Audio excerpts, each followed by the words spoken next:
Are you the drama or are you just telling the truth?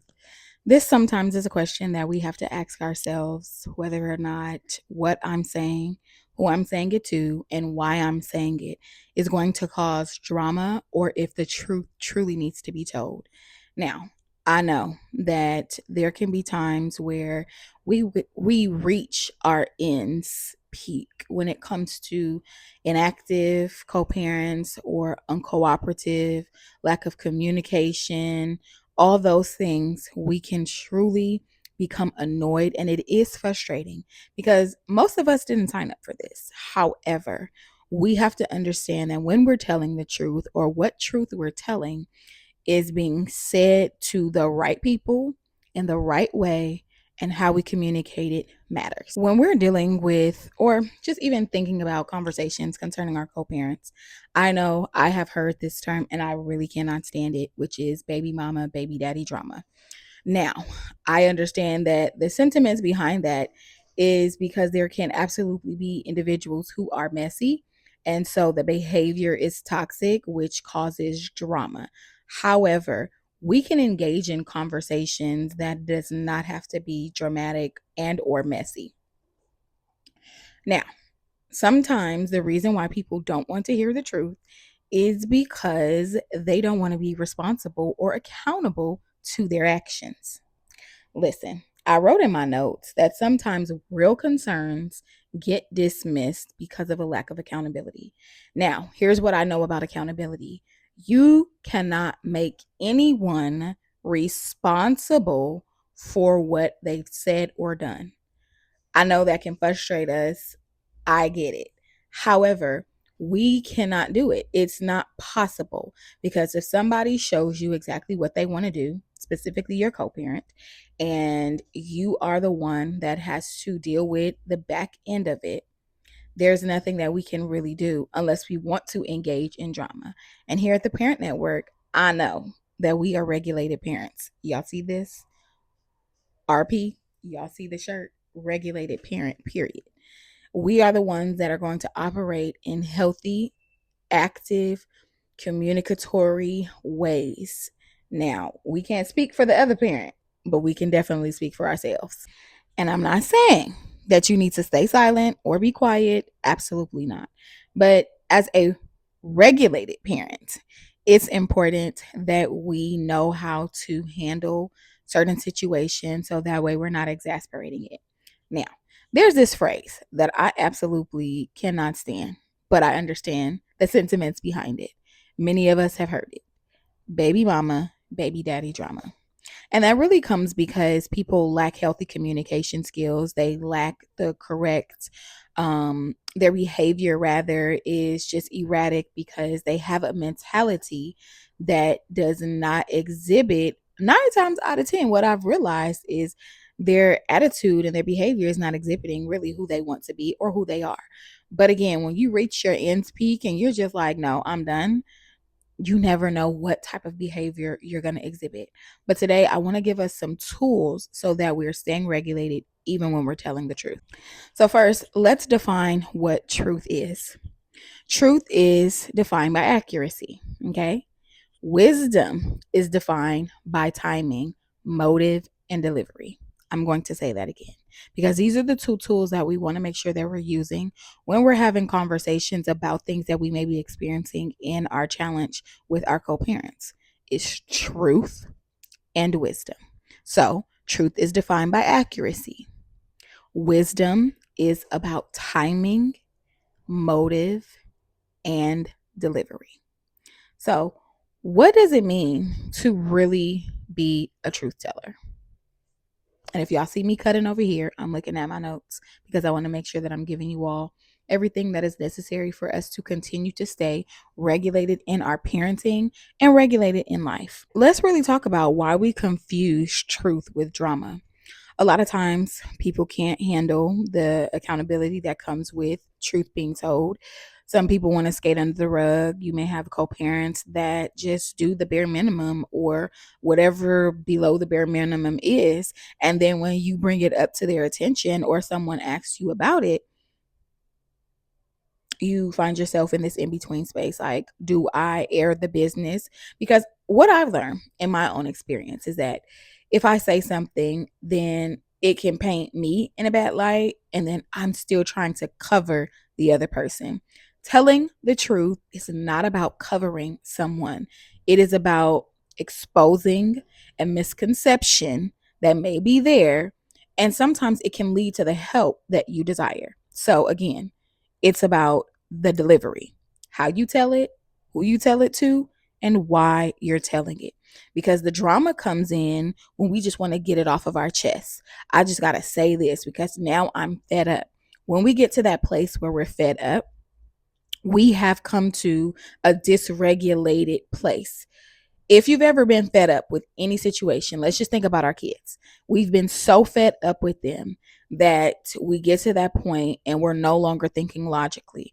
We're saying all types of things that are coming to our head, and that can damage their person.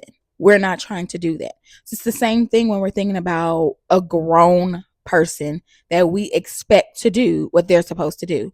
When we get to our wits' end and somebody asks about that individual, if you have not relaxed, if you've not talked about it with trusted people, you're going to pop off. It's as simple as that.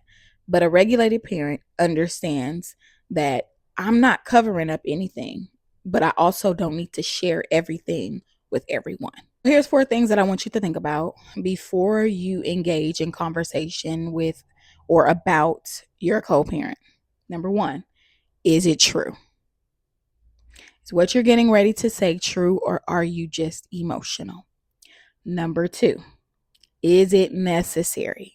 This is the biggest one that I want us to understand. What's always factual may not be necessary. So, does this person need this information that I'm getting ready to share, or am I just venting? And is this the right person to vent to? Then the next one is this helpful? How is this going to benefit your situation? How is this going to benefit your co-parenting dynamic? And most importantly, your child. And then the last one, is this the right time? Timing matters, y'all. I have been in various situations with my co-parents where, again, I got to my wits' end and it was just like, you know what? I'm about to tell you all the things that I have been holding on to that I should have communicated months ago or maybe even a year ago. But because I was trying to chuck it up and keep going, I stayed in a dysregulated place. Let's talk about when the truth does become the drama, though. Because, again, I have coached, talked with so many different parents about this very scenario that I'm getting ready to give. And it doesn't do any good to the child. It actually paints the parent in such a negative light that the child can then absorb the feelings of the parent without even having come to their own conclusion. So when you say things like this to your child, you just like your daddy, or you just like your mama, who's that helping? Who's that benefiting? Now, the truth could be that they're expressing behavior that is like the parent. Okay. But how does that affect you? That usually comes from unresolved issues within the relationship. I wouldn't be me if I didn't give you guys biblical context as well, because we need to understand what the scripture says about being quick to hear, slow to speak, which is James 1 and 9. We have to hear more than we talk, especially when we're talking to our children, other individuals, or our co-parent. Ephesians 4 and 15 talks about speaking the truth in love. Okay. Now, here's what love is not. Love is not dismissive.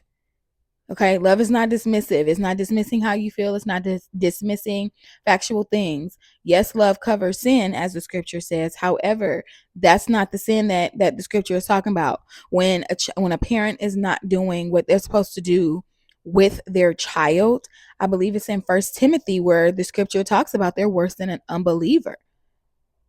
So the Bible does have a lot to say about individuals that choose not to be responsible and take responsibility for the development of their child. But it is not on us as the other party to be the one that shames, blames, and then projects onto our children. So I want us to reflect on just dynamics that we may have found ourselves in about communicating concerning our co-parent. Have you found yourself in a place where you just don't say anything because you're afraid of being called messy or being called a typical baby mama or baby daddy? I want you to think about that because, again, truth does matter. Then the next thing, have you ever been honest, but you've done it from a jaded heart?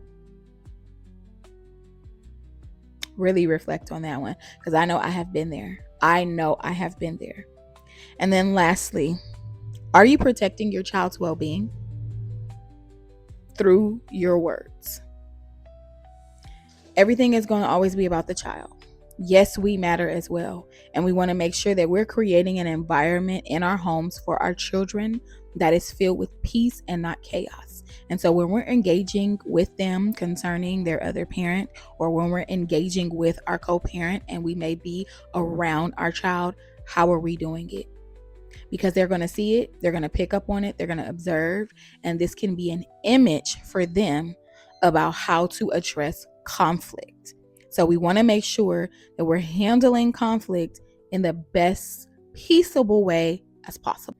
Now that we have talked about the difference between truth and drama, let me know in the comments where you fall. Have you been one that has told the truth, but you were labeled as having drama? Or were you actually the drama because you were hurt? Listen, this is a judgment-free zone, and I want us to understand that we are families who are breaking unhealthy cycles, which doesn't mean that you're going to get it right all the time, but you're being intentional with your language. If this conversation was beneficial for you, go ahead and subscribe to this channel and stay tuned because we have so much more to unpack.